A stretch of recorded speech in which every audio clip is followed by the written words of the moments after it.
ይህ ደግሞ ማህሌት ይባላል። ይህ አሮን ናቸው። ማህሌት ይባላል።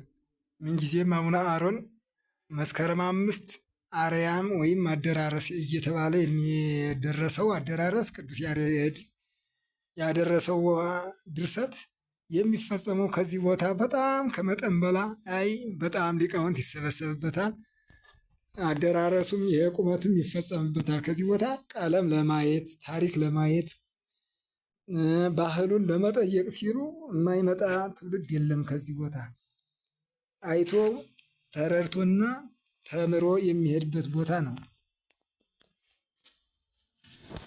እስመ እምጽዮን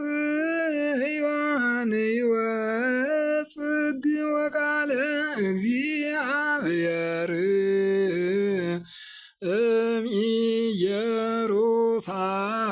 እምኢየሩሳሌም ዛቲ ይእቲ ኆኅታ ለሰማይ ሀገሩ ለንጉሥ አብይ።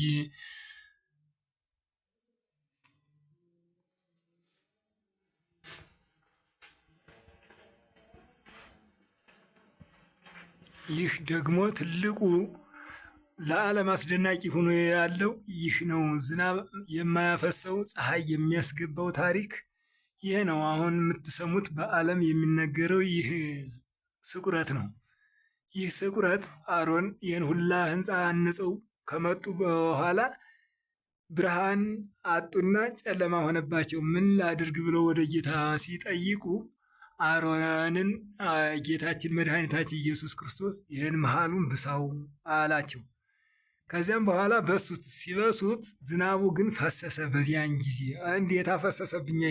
እስከ ዕለተ ምጽአት ካሁን ጀምሮ እንዳያፈስ ለብርሃን ብቻ እንጂ ዝናብ ካሁን በኋላ እንዳያፈስ እስከ ዕለተ ምጽአት ድረስ በዚህ ተገልገል ብሎ እግዚአብሔር መድኃኒታችን ኢየሱስ ክርስቶስ ይህንን ቃል ኪዳን ሰጥቷቸዋል። ይህንን ቦታ የረገጠ 15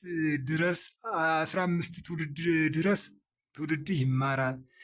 ይህንን ቦታ በዚህ ቦታ ስምህ የተጠራ ወይንም ወልደ አሮን ተብሎ የተጠራ ሰው ቢኖር እስከ 15 ዓመት ድረስ ትውልዱ ይባረካል።